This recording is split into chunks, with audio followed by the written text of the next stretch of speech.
بسم الله الرحمن الرحيم. ألف لام ميم. الله لا إله إلا هو الحي القيوم نزل عليك الكتاب بالحق مصدقا لما بين يديه وأنزل التوراة والإنجيل من قبل هدى للناس وأنزل الفرقان إن الذين كفروا بآيات الله لهم عذاب شديد والله عزيز ذو انتقام. أعوذ بالله من الشيطان الرجيم. بسم الله الرحمن الرحيم. Nous allons aujourd'hui vous parler de la vie du prophète Insa, plus connu en Occident sous le nom de Jésus. Nous allons utiliser l'une ou l'autre de ces appellations pour les besoins du récit. Cela est valable aussi pour sa mère, Mariam ou Marie. Nous vous prions d'être très attentifs à ce qui va suivre. Pour mieux comprendre la vie du prophète Insa, il faut d'abord s'interroger sur ses origines. À ce propos, Dieu subhanahu wa ta'ala s'est exprimé en ces termes. Pour Allah, Jésus est comparable à Adam, qu'il créa à partir d'une argile, puis il dit soit et il fut. إن مثل عيسى عند الله كمثل آدم خلقه من تراب ثم قال له كن فيكون. Dans ce verset, Dieu nous explique les deux types de processus de création qu'il a utilisés pour peupler le monde de shahada ou visible. Le premier concerne Adam, qu'il créa d'argile, et le deuxième, Jésus, qu'il créa de son verbe kun fayakun, soit et cela est. Pour mieux appréhender cette interprétation basée sur la haqiqa, il faut retourner dans le monde ghaib ou monde invisible où tout a commencé. Le prophète Insa, ange ou fils d'Adam. Dans le monde ghaib, il existe deux endroits nommés Khafu Takbir et Khafu Takwin qui sont considérés comme les reposoirs de la main droite et de la main gauche de Dieu. C'est à l'intérieur de Khafu Takbir, plus précisément dans la maison numéro 17, que Dieu subhanahu wa ta'ala créa Adam à partir d'une argile de son choix et le couvrit de la lumière de la nubuwa ou de la prophétie. Les anges, quant à eux, ont été créés dans Khafu Takwin, qui est un endroit très vaste où l'on retrouve énormément de voiles de lumière. La particularité du prophète Insa est qu'il a d'abord été créé dans Khafu Takwin, l'endroit même où l'on a créé la lumière des anges et les anges en tant que tels. Ainsi, pour justifier son appartenance à la race humaine, Dieu subhanahu wa ta'ala le fit séjourner dans Khafu Takbir auprès d'Adam.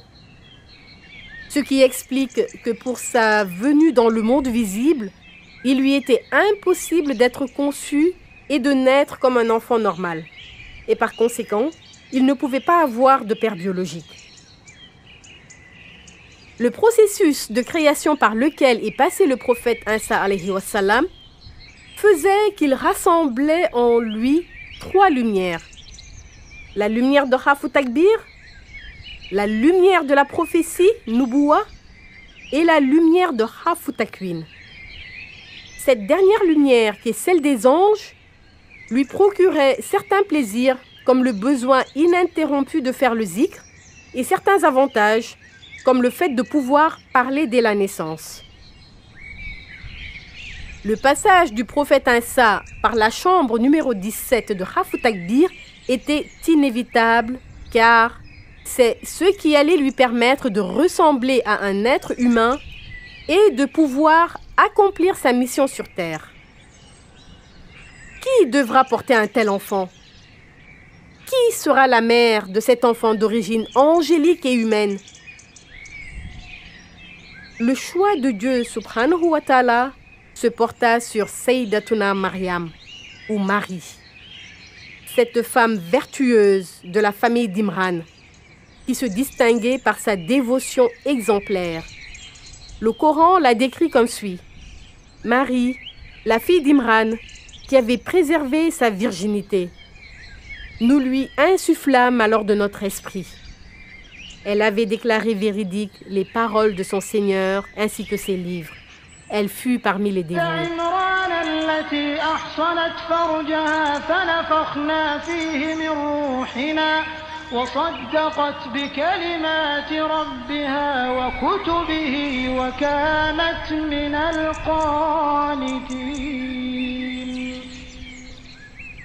Dieu subhanahu wa ta'ala envoya Djibril, l'ange Gabriel, à introduire l'âme d'Insa dans Mariam. Il est venu à elle sous l'apparence d'un beau jeune homme. En l'apercevant, et de peur que les gens ne les voient ensemble, Marie s'adressa à lui. « Je me réfugie auprès du tout miséricordieux. Si tu es pieux, ne m'approche point. » Djibril lui fit comprendre qu'il était en mission et qu'il devait introduire le fœtus du prophète Insa, qui n'était alors que lumière dans son ventre. Et, par un processus propre aux anges, qui consiste en un transfert d'étincelles de lumière de leur être vers leur cible, Djibril posa un doigt sur la main de Mariam et transposa la lumière d'Insa alayhi wa sallam là où il le souhaitait. Toutefois, la grossesse de Marie n'avait pas suivi le cycle normal de 9 mois comme pour les autres femmes à cause de la lumière de Hafut Takwin incarnée par Insa alayhi wa sallam. Marie était un peu désemparée face à cette situation et redoutait la réaction des gens autour d'elle. Elle en était même arrivée à souhaiter sa mort, tellement la honte la rongeait.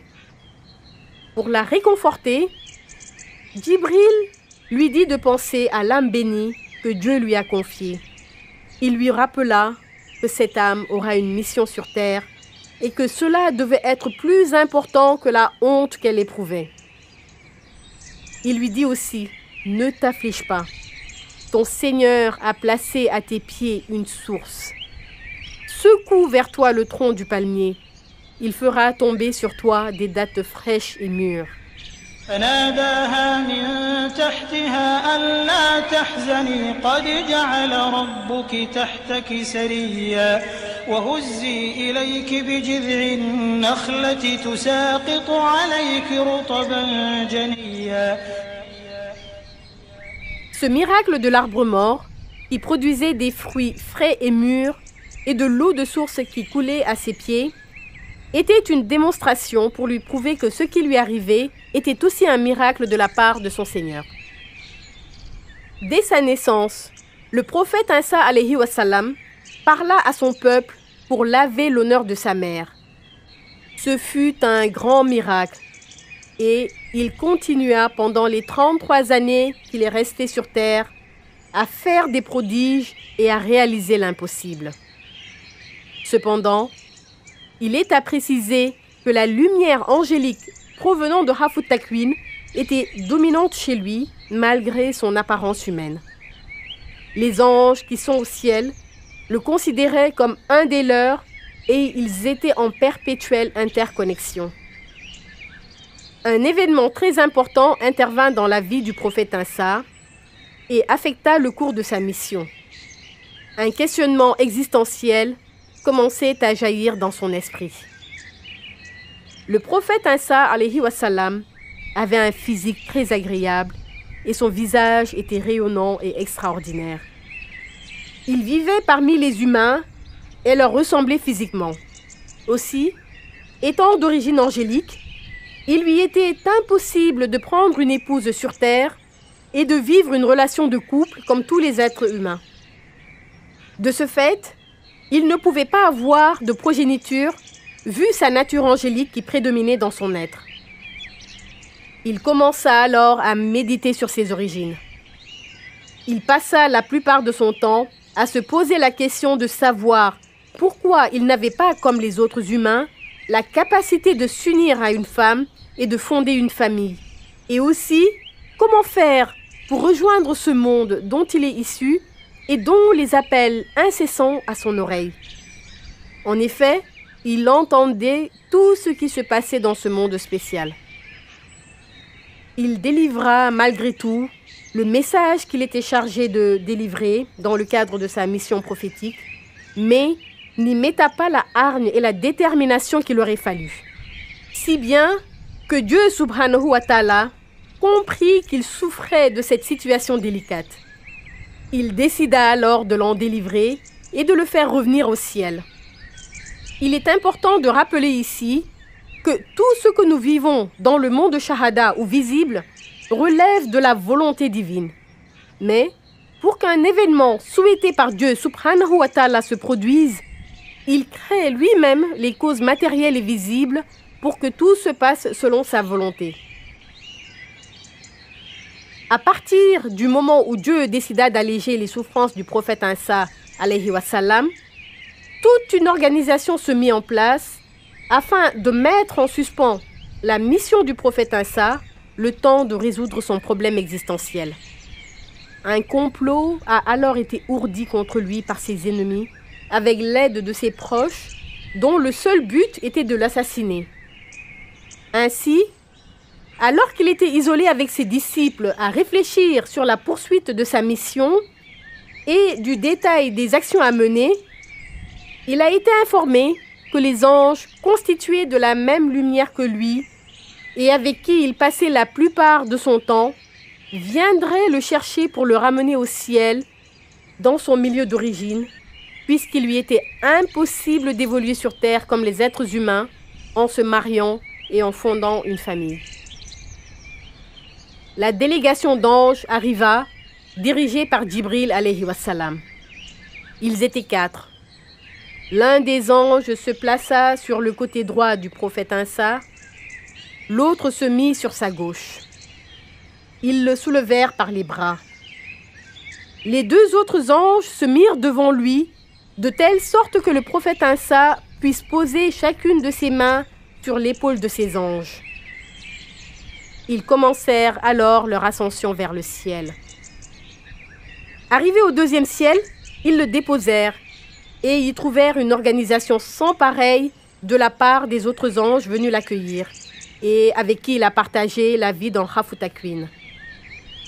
Le prophète Jésus se demanda alors pourquoi il ne lui a pas été remis, comme pour tous les autres prophètes ayant terminé leur mission, le document qui lui signifiait que sa mission était terminée et qu'il l'avait bien réussi.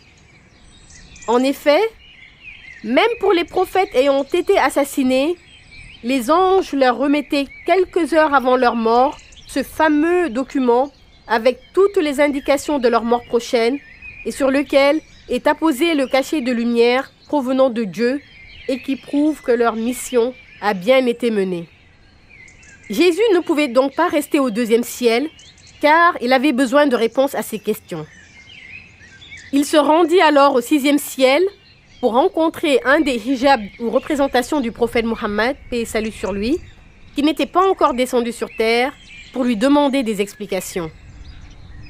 Lors de l'entrevue, il lui demanda pourquoi il n'a pas reçu son attestation de fin de mission. Le prophète de l'islam lui répondit que c'est parce que sa mission n'est pas encore terminée, qu'il reviendra sur terre et que son retour sera un signe évident de la fin des temps. Ainsi, le prophète Isa alayhi wa sallam reviendra sur terre, non pas pour une nouvelle mission, mais pour parachever ce qu'il avait entamé et confirmer la religion de l'islam. Le prophète Mohammed sallallahu alayhi wa sallam, à la question de savoir par ses compagnons comment devrait-on interpréter le retour de Isa, répondit par la haqiqa en récitant le verset. Il sera un signe au sujet de l'heure. ولما ضرب ابن مريم مثلا إذا قومك منه يصدون وقالوا أآلهتنا خير أم هو ما ضربوه لك إلا جدلا بل هم قوم خصمون إن هو إلا عبد أنعمنا عليه وجعلناه مثلا لبني إسرائيل ولو نشاء لجعلنا منكم ملائكة في الأرض يخلفون وإنه لعلم للساعة فلا تمترن بها واتبعون هذا صراط مستقيم. Lorsqu'il sera de retour, Isa ibn Maryam confirmera la religion de vérité, c'est-à-dire l'islam tel que Dieu subhanahu wa ta'ala l'a dit dans le Coran. Certes, la religion acceptée d'Allah, c'est l'islam. Il incitera tous ses partisans et adeptes à y adhérer. Le retour du prophète Isa se fera exactement de la même manière que lorsqu'il a quitté la terre pour monter aux cieux avec la belle escorte composée d'anges qui l'accompagnaient. Il ne naîtra dans aucune famille comme certains le prédisent. Il descendra du côté de Damas en Syrie. Il y trouvera l'imam Mahdi dans la mosquée qui se préparait à diriger la prière du matin. L'imam Al-Mahdi est Dajjal. Al-Mahdi signifie le bien guidé. C'est un titre que l'on donne à celui qui sera le Amirul Mu'minin, c'est-à-dire le guide reconnu par l'ensemble de la communauté musulmane. Le nom de celui qui portera ce titre sera Mohammed. Au moment de la descente du prophète Isa sur terre, il trouvera que l'imam Al-Mahdi aura dominé presque le monde entier, à l'exception de cette partie dirigée par Dajjal ou l'Antéchrist. Dajjal sera une personne très puissante qui dirigera un système puissant. Il sera doté d'une armée extrêmement bien équipée. Il voudra combattre le Mahdi qui est tout son opposé. L'imam Al-Mahdi aura un grand pouvoir spirituel. Il revivifiera la religion et fera adhérer des milliers de gens à sa doctrine. Dajjal usera de tout son pouvoir et de toute sa puissance pour le détruire, mais en vain. Le Mahdi, quant à lui, aura le pouvoir de faire face à cet ennemi de taille, mais il n'en fera rien, car sa mission ne sera pas d'anéantir Dajjal. Cette prérogative sera réservée au prophète Isa ibn Maryam. La descente du prophète Isa. Le retour du prophète Isa se fera à 4 heures du matin en Syrie. Un bruit assourdissant se fera entendre partout dans le monde. Et Dieu subhanahu wa ta'ala donnera à tous les êtres vivants sur terre la capacité de voir cet événement fabuleux. Tous les voiles seront levés ce jour-là. On verra le prophète Isa alayhi wa sallam, précédé de sa garde rapprochée et constituée d'anges, transpercer les nuages. Il aura l'apparence d'une personne de 40 ans, avec un visage qui n'aura pas beaucoup changé, une apparence identique à celle qu'il avait en quittant la terre à 33 ans, des cheveux noirs rejetés vers l'arrière et des yeux très luisants. Si on le regardait de près, on verrait des gouttes de sueur perler sur son front. Cette sueur sera due au souvenir remontant à la période où il était sur terre, des injustices et des brimades qu'il a subies lors de son séjour avec les êtres humains. Dieu subhanahu wa ta'ala a suscité ce stress chez lui pour que la sueur se dégageant de son état puisse être bénéfique à la nature. Ces quelques gouttes qui tomberont sur la terre feront revivre la nature, augmenteront la production végétale et favoriseront les bons rendements agricoles. Une fois sur terre, le prophète Isa sera accueilli par l'imam Al-Mahdi qui s'apprêtait à faire la prière de l'aube dans la mosquée de Damas. Le Mahdi verra le prophète Isa, le saluera et lui demandera de diriger la prière. Mais le prophète Isa déclinera l'offre et fera l'iqama, c'est-à-dire l'appel à la prière. À la fin de la prière, le prophète Isa ira combattre Dajjal et le tuera. Cette fois-ci, il ira jusqu'au bout de sa mission. Le prophète Isa et le Mahdi resteront encore sur terre pendant quelques années jusqu'à ce que le Mahdi quitte ce monde. La prière mortuaire du Mahdi se fera soit par le prophète Isa ibn Maryam, soit par une personne qui l'aura désigné. Après cela, Le prophète Isa continuera à appeler les gens à la religion islamique en insistant sur le fait que c'est la seule religion agréée par Dieu subhanahu wa ta'ala. Alors, les gens continueront à y adhérer en masse. Il enlèvera tout ce qui est fausseté, mensonge et tromperie montée contre l'islam. En un mot, il rétablira la vérité sur l'islam. Nous arrivons au terme de la première partie de l'histoire du prophète Isa ibn Maryam. Nous reviendrons prochainement sur la relation particulière entretenue entre le prophète de l'islam, Muhammad sallallahu alayhi wa sallam, et le prophète Isa alayhi wa sallam. Nous remercions notre guide, cher et ami, le Qutbul Aqtabul Kabir, pour ses révélations inédites. Assalamu alaikum wa rahmatullahi ta'ala wa barakatuhu.